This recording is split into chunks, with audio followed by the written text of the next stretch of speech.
Bienvenue à Mayotte, Bonjour. comme on dit chez nous, Caribou. Merci beaucoup. Alors vous êtes déjà allé à la rencontre de quelques élèves du côté Ici. donc de la commune au nord de la cité du Nord et encore au collège donc de Kaweni. Comment s'est passée cette première rencontre avec les élèves? Bien, je dois dire que ça s'est passé exactement comme en métropole. Je n'ai pas trouvé de différence. Je témoigne surtout dans les banlieues parisiennes où il y a aussi une forte population issue de l'immigration.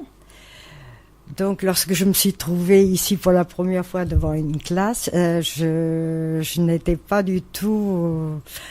pour moi, ce n'était pas un terrain inconnu.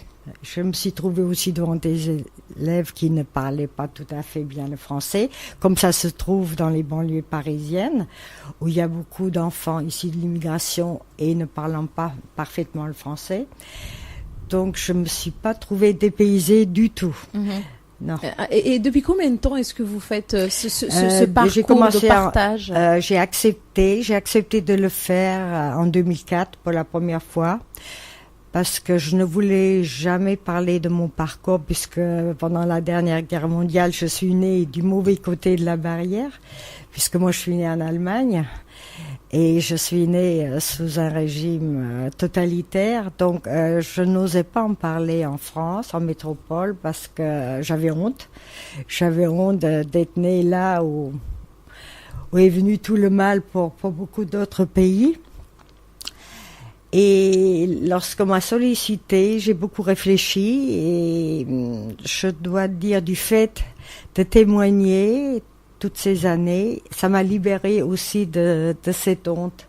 Et j'arrive à en parler maintenant beaucoup plus facilement de mon passé. On peut être amené à Mayotte à penser qu'une histoire comme celle de l'Allemagne, une fois qu'on a fui l'Allemagne et qu'on est allé de l'autre côté, qu'on a fait partie quelque part de ces résistants, puisqu'on a l'impression que les résistants c'est que de notre côté français, mais qu'il y a eu également du côté donc de l'Allemagne. On peut penser que cette histoire-là, elle est plus ou moins facile à raconter, mais à Mayotte ici, vous avez rencontré des Rwandais, des Comoriens qui ont accepté donc de témoigner également. À ce niveau-là, comment ça se passe? Je crois que j'ai ressenti chez certains effectivement un petit peu encore la honte dont tu parlais, qui n'est pas tout à fait dépassée. Et c'est vrai que parfois certaines étapes du parcours étaient un petit peu difficiles à aborder, voire un peu contournées. Enfin, c'est ce que j'ai ressenti, hein. Alors après, je pense que comme tu dis, au départ, c'était, comme Margaret le dit, au départ, c'était un petit peu difficile. Il a fallu du temps avant de dominer cette honte, d'accepter son propre parcours.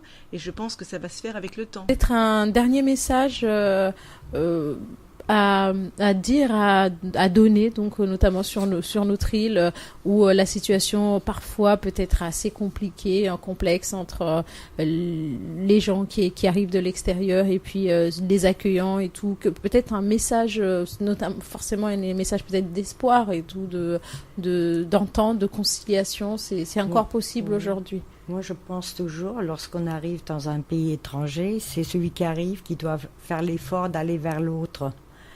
Et je pense qu'en allant vers l'autre, il ne vous rejettera pas forcément. Vous arrivez à vous faire accepter.